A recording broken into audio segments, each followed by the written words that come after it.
kasih untuk waktu yang diberikan kepada saya. Hari ini saya akan mempresentasikan tentang program sekolah kita, yaitu tentang senam sehat bersama. Ya, kenapa kok saya mengambil judul untuk program ini adalah senam sehat bersama, membangun semangat dan kebersamaan, supaya di antara peserta didik itu timbul saling kebersamaan, lebih rukun. Jadi saya ambil temanya senam sehat bersama, membangun semangat dan kebersamaan. Latar belakang dari kegiatan ini adalah yang pertama, dari latar belakang senam irama sendiri, yaitu adalah senam yang diiringi dengan irama. Apabila dilakukan dengan sungguh-sungguh, itu dapat meningkatkan semangat, dapat meningkatkan kebugaran serta kekompakan dan juga menciptakan keindahan. Lalu latar belakang yang kedua, di sekolah kita khususnya itu banyak peserta didik kita yang kurang menyukai kegiatan senam. Jadi kalau diajak senam itu mereka males-malesan. Terus juga banyak peserta didik kita itu kurang lincah ya. Kadang kalau diajak kegiatan apa, gerakan apa itu tidak satset gitu, tidak cepat gitu. Jadi kurang lincah, terus juga kaku, kurang luas seperti itu. Nah, tujuan dari program ini adalah yang pertama adalah menumbuhkan minat belajar peserta didik, yang kedua meningkatkan kebugaran peserta didik, yang ketiga peserta didik dapat melakukan gerak yang lebih kreatif dan bervariasi, yang keempat meningkatkan kelincahan peserta didik melalui gerakan-gerakan yang dilakukan, dan yang kelima adalah meningkatkan kekompakan atau kebersamaan antar siswa dan juga antar bapak ibu guru. Lalu yang selanjutnya, capaian dan langkah yang hasil yang akan diharapkan dari setiap tujuan. Capaian yang diharapkan dari program ini adalah peserta didik dapat lebih bugar dan lincah, luas serta lebih kreatif lagi dalam membuat ide gerakan senamnya sendiri. Jadi nanti tidak selalu bapak ibu guru yang menjadi pemimpin atau instruktur, anak sendiri juga diberi kesempatan untuk menciptakan gerakannya sendiri. Bahkan boleh juga kalau mereka masih belum pede bisa melihat di YouTube. Sekarang kan zamannya sudah maju, anak-anak semuanya sekarang sudah megang HP. Jadi kalau mencari hal-hal yang seperti itu, saya rasa anak-anak sudah sangat pintar sekali. Lalu langkah-langkah kegiatan ini nanti akan kita lakukan seperti yang ada di dalam program yang saya sampaikan beberapa waktu lalu.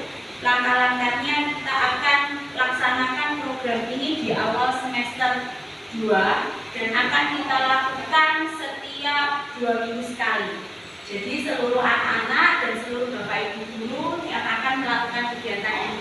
Nanti bapak ibu guru itu bergiliran menjadi instrukturnya, menjadi pemimpinnya. Jadi tidak harus saya, tidak harus kita, bisa lanjut ke kelas 1, kelas 2 dan selanjutnya.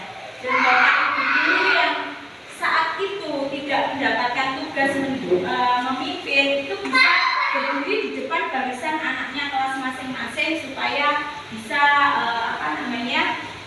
memantau dan juga memberi contoh anaknya di kelas masing-masing. Jadi yang satu tetap di depan sebagai instruktur, bapak ibu guru yang tidak sebagai instruktur bisa memimpin di barisan anak masing-masing. Lalu yang selain itu, seperti yang tadi saya sampaikan, anak-anak juga diberi kesempatan untuk menjadi instruktur. Tidak hanya guru saja, tapi anak-anak juga kita libatkan. Dan selanjutnya adalah struktur program dan rekan sejawat dalam Mombel. Nah, di sini sudah saya cantumkan siapa saja yang terlibat di dalam kegiatan ini. Tentunya kita semua, termasuk ibu kepala sekolah dan termasuk penjaga sekolah, kebersihan. Kalau bisa kita ajak semua saat kegiatan ini berlangsung, kita bisa bersama-sama bekerja sama mengikutinya sehingga kegiatan ini boleh berlangsung dengan baik. Yang selanjutnya, kapasitas yang dimiliki sekolah kita itu sangat mendukung ya Bapak Ibu. Kita punya ada lapangan, kita juga punya alatnya yang mendukung seperti speaker, mikrofon. Selain itu saya harap kita juga bisa saling bekerja sama mendukung supaya kegiatan ini bisa berjalan dengan lancar. Jadi kalau gilirannya Bapak Ibu yang bertugas menjadi pemimpin di depan, ya Bapak Ibu bersiap-siap untuk menjadi pemimpin. Boleh mengulangi senam yang sudah ada, boleh juga mencari referensi yang lain di buku. Nah, tentunya kegiatan ini ada kelebihan dan kekurangannya ya Bapak Ibu. Untuk setiap kelebihan dan kekurangan program ini nantinya kita akan melakukan kegiatan evaluasi. Bagaimana kegiatan ini sudah efisien, sudah efektivitas atau belum. Lalu kita juga akan meminta umpan balik dari peserta didik kita. Bagaimana tentang kegiatan ini yang nantinya umpan balik dan juga evaluasi ini kita jadikan untuk acuan melakukan tindak lanjut di kegiatan selanjutnya. Lalu yang terakhir ya Bapak Ibu, kemungkinan tantangan yang kita hadapi di dalam melakukan program ini. Yang saya amati beberapa waktu ini, kemungkinan tantangan yang pertama itu adalah peserta didik laki-laki. Biasanya mereka itu malas-malasan untuk mengikuti kegiatan ini. Lalu yang kedua, kalau gilirannya peserta didik yang menjadi instruktur, mereka mungkin masih merasa kurang pede, kurang percaya diri, nggak bisa, nggak mau, malu dan sebagainya. Mungkin itu yang menjadi tantangan. Nah, demikian Bapak Ibu yang bisa saya sampaikan mengenai program proyek senam bersama. Mungkin ada pertanyaan atau ada masukan untuk proyek ini supaya proyek ini bisa berjalan dengan baik. Ya, bisa di. Saya ada pertanyaan. Kebetulan saya kan memegang kelas kecil. Ya. Tadi disampaikan peserta didik kadang-kadang boleh menjadi instruktur. Ya. Kalau untuk kelas kecil, kira-kira menjadi instruktur itu apakah sudah sanggup? Kalau menurut saya bisa saja tapi harus dengan latihan yang berulang-ulang. Jadi mungkin dikasih bagiannya itu agak belakangan gitu. Jadi kita kenalkan dulu, boleh kok, nanti tidak harus selalu senam baru, tidak apa-apa. Senam yang sudah ada nanti mereka kan bisa dilihat lagi, pelajari lagi. Menurut saya bisa, mampu. Mereka kalau misalkan nari gitu aja kan ya, itu kan juga mampu menghafalkan gerakan-gerakan. Saya rasa kalau menghafalkan gerakan senam itu juga bisa. Terima kasih. Ya, ada lagi? Ya, begini. Tadi kan sudah dipaparkan kemungkinan tantangannya itu peserta didik laki-laki masih malas-malasan dalam mengikuti program ini. Lalu apa sih mulus kita supaya peserta didik yang laki-laki malas-malasan ini bisa menjadi lebih bersemangat? Ya, terima kasih Dewi.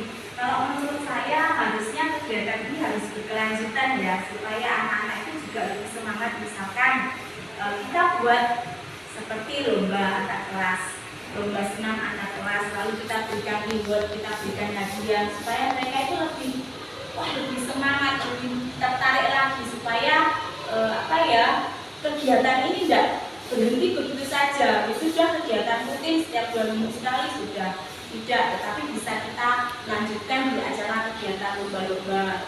Terus tidak hanya lomba senam saja, misalkan lomba voli, tetapi kita awali dulu sebelum kita melakukan pembukaan lomba voli, kita ajak dulu semuanya pemanasan, kita mau senam dulu seperti itu. Mungkin seperti itu dulu. Jadi berkelanjutan, kalau bisa jangan berhenti di situ.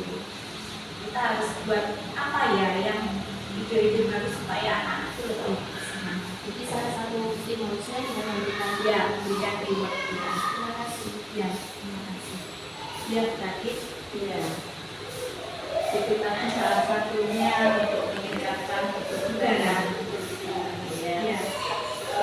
Selain senam untuk meningkatkan kebugaran tubuh, mungkin bisa ditambahkan di dalam proyek yang anak-anak dibiasakan, kita akan memprogramkan pembiasaan untuk membawa bekal sayur dan buah satu minggu sekali supaya anak-anak dapat belajar makan sayur dan buah. Mungkin tidak di dalam di antara anak-anak itu ada yang tidak suka sayur. Kalau sekolah yang memberikan tugas, pastinya mereka akan berusaha untuk membawa suka sayur. Mungkin itu bisa ditambahkan dalam. Terima kasih berarti setiap minggu kita programkan untuk anak-anak satu kali membawa makanan sehat, buah dan sayur. Itu yang tadi ya. Terima kasih. Saya rasa cukup sekian pemaparan program Senam Sehat Bersama yang saya sampaikan siang hari ini. Jika ada kekurangan saya mohon maaf. Mari kita bekerja sama untuk bersama-sama mewujudkan program ini supaya